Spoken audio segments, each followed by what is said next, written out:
Deus resolveu abençoar Jó. Nós conhecemos no mundo todo, que na terra nos dias de hoje, que as pessoas mais ricas, não se engane, as pessoas mais ricas da terra são os ímpios. Os ímpios da terra são as pessoas que mais detêm os recursos financeiros. E aí é por isso que tem muito crente que reclama, porque vê muito ímpio crescendo e prosperando, e muitos crentes só misericórdia. Mas aqui é o contrário. Nós observamos que Jó era crente, mas era o mais rico do Oriente. Ele não era ímpio, era crente, mas era o homem mais rico do Oriente. A Bíblia diz que Deus abençoou aquele homem. Mas naquela época, e eu creio que nos dias de hoje, o diabo, Satanás, andava a rodear a terra. E nessas suas andanças pela terra, nesse passeio pela terra, ele viu Jó. Ele viu o movimento de Jó. E em contato com Deus, Deus pergunta: de onde vem, Satanás? Ele respondeu: de rodear a terra. Ou seja, eu não estou no inferno, eu estou perambulando de casa em casa, de rua em rua. Não se engane, Satanás existe, e ele está perambulando, rodeando a terra. Por isso que a Bíblia diz que ele está ao nosso derredor. E ele viu a prosperidade de Jó.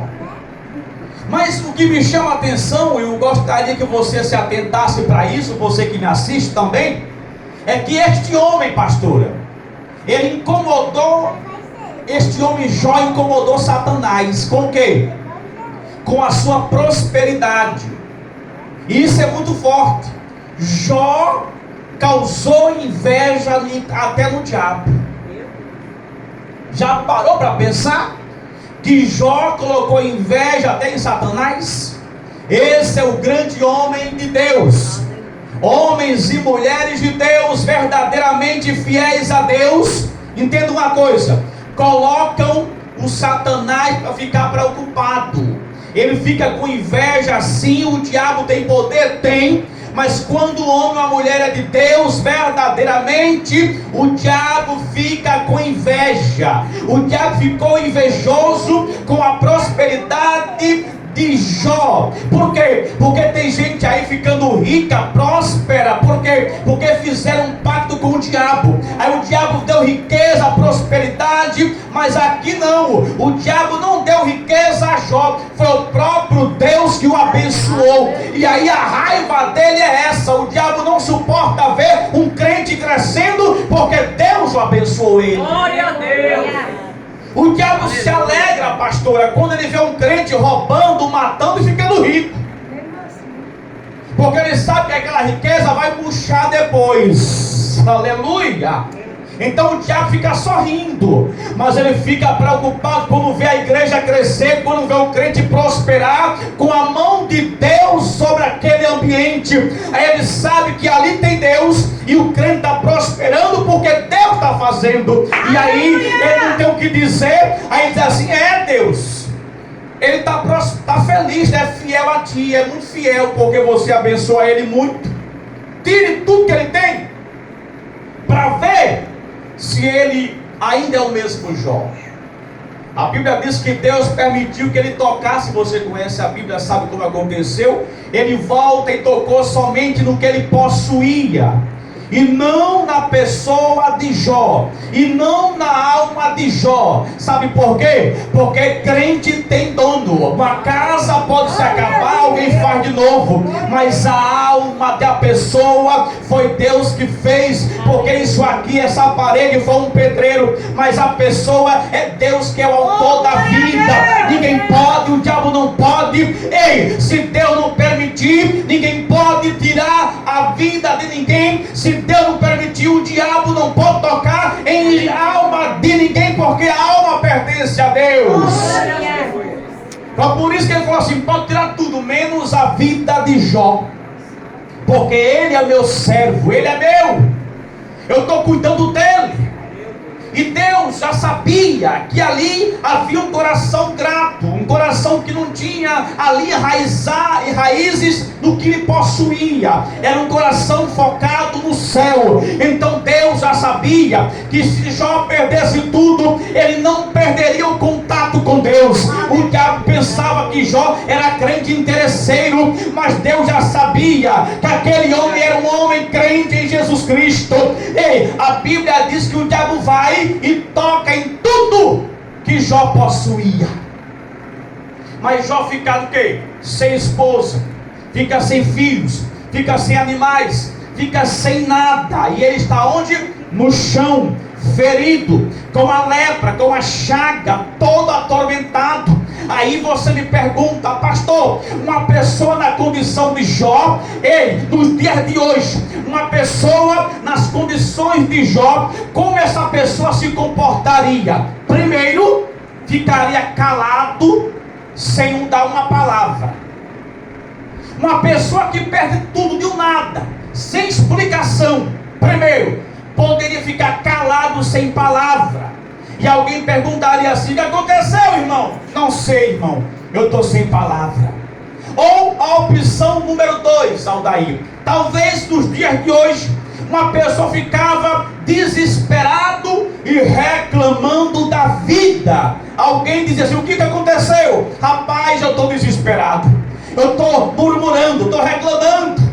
Ou a terceira opção, Rogério, nos dias de hoje, alguém ficaria, sabe como? Dizendo assim: é porque não tenho sorte, a vida me persegue, eu não tenho sorte na vida. 3 opções que alguém poderia se incluir nelas, mas Jó não quis nenhuma das 3 opções. A Bíblia diz no verso 20, que quando Jó soube do descaso da crise, ele adorou. Jó adorou. E nessa noite você me pergunta: pastor, o que eu devo fazer nessa luta que eu estou enfrentando? Adore ao Senhor. Quando você adora o Senhor, você está, sabe o quê? Aleluia, dizendo assim: Satanás, eu sou crente em Jesus, eu sou crente em Deus, não é por aquilo que eu possuo, eu não sou crente interesseiro, porque eu sou crente e sirvo a um Deus que me resgatou, que me salvou, que morreu na cruz do Calvário para me dar a oportunidade de sobreviver dos caminhos do mal. Ele me retirou e eu sou crente na palavra, não aquilo que eu estou vendo, que estou possuindo. Ei, irmão, eu não sei o que você está passando nesta noite, mas Deus me usa para te dizer: adore ao Senhor. Surpreenda Satanás, surpreenda o diabo, surpreenda o teu inimigo. Não fique murmurando, não fique calado, nem dizendo que não tem sorte, porque você sim é a própria sorte, porque você sim é aquele que cai, mas Deus te levanta. Aleluia, aleluia, Jesus. Bendito seja o nome de Jesus.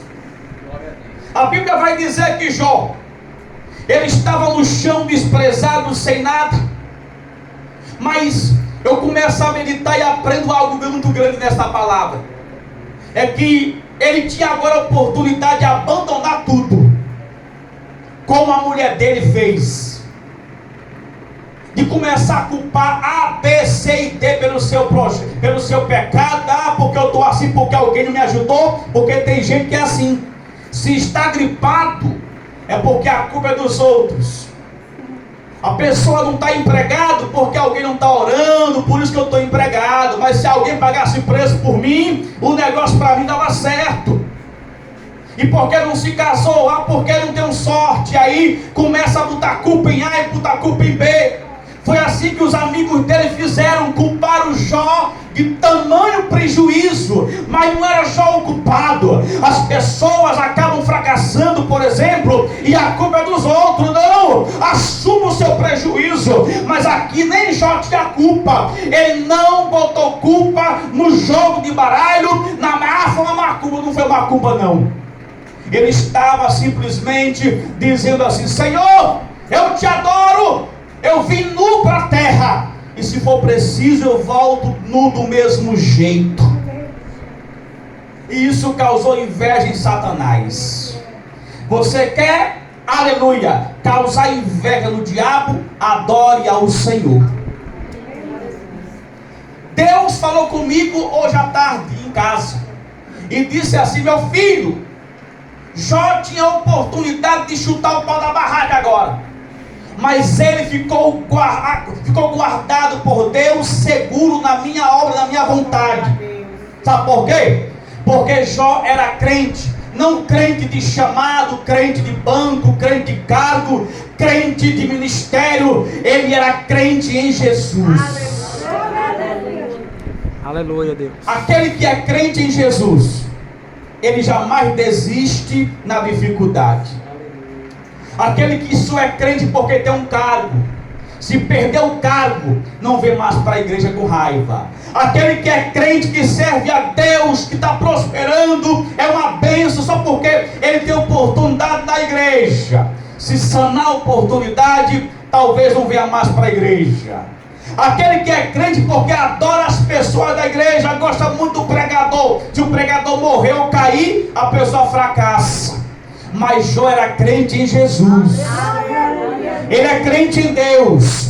E aí ele perde tudo, mas não perdeu a fé, porque ele tem o espírito de adoração. Aquele que adora de verdade, pode vir o que vier, ele nunca para de ser crente. Então, pastor, qual a receita nessa noite? É você adorar a Deus com toda a sua alma. Você só consegue quebrar a cara do diabo se você for um crente que adora o Senhor. Porque quando Paulo e Silas estavam na prisão, eles tinham toda a chance, toda a oportunidade agora, e até mesmo a razão de reclamar da vida. Por quê? Porque as pessoas matam, roubam, vai para a cadeia, mas ele não estava só pregando e estão presos. Meu Deus, estou só pregando porque estou preso. Mas isso eles não estão dizendo nada, estão só adorando a Deus. Por quê? Porque eles eram adoradores de verdade. Quem adora a Deus de verdade não encontra dificuldade suficiente para fazer pará-lo. A primeira coisa que você tem que aprender para vencer o diabo, aleluia, e botar inveja nele, é você adorando ao Deus único e verdadeiro. Porque quando eu medito na palavra de Deus, Ana, eu vejo, aleluia, aquele cego de Jericó, como foi aqui louvado hoje aqui na harpa, o linda harpa de Josélia Frutuoso. O cego de Jericó, ele se aproxima de Jesus, mas a multidão fica impedindo, é muita gente para chegar até ele. Mas a escritura vai dizer que o cego de Jericó, como ele é adorador, é cego, mas adora, porque a adoração é com a alma, não é com os olhos. Ele vai se aproximando e começa a gritar: Jesus, filho de Davi, tem misericórdia de mim. O que é isso, pastor? Isso é alguém que está adorando a Deus, irmão. Aquele que adora a Deus, ele não consegue parar. A multidão quer parar ele, aleluia. Assim como Satanás queria parar Jó, arrancando as suas riquezas, mas Jó continuou adorando a Deus. Aquele cego de Jericó continuou adorando a Deus. Paulo e Silas, mesmo na cadeia, são crentes do mesmo jeito. Por quê? Porque existe dentro deles uma alma que adora ao Senhor Jesus. Aleluia. Pastor, tem muita gente parando na igreja, no ministério. Tem muito crente parando, se cansando, porque não adora mais. Quando alguém parar de adorar Jesus, pode escrever: deixa de ser crente. Porque as circunstâncias não contribuem para a pessoa morrer numa igreja, ficar velho na igreja, sendo carnal, sendo cascudo. Não, só fica se for pelo Espírito. Glória a Deus. Aleluia. Então o diabo, ele quebrou a cara. O diabo, ele quer que você nesta noite entenda o contrário. O diabo quer que você entenda uma coisa. O quê? Na mente do Satanás, ele quer que você só fica na igreja, só fico na igreja. Se me der oportunidade, Mas não é assim que funciona o mundo espiritual. Só permanece de pé quem adora Jesus. Aleluia. Não é pela oportunidade. Tem gente que tem oportunidade na igreja hoje, com 2 semanas, está passando por uma luta espiritual.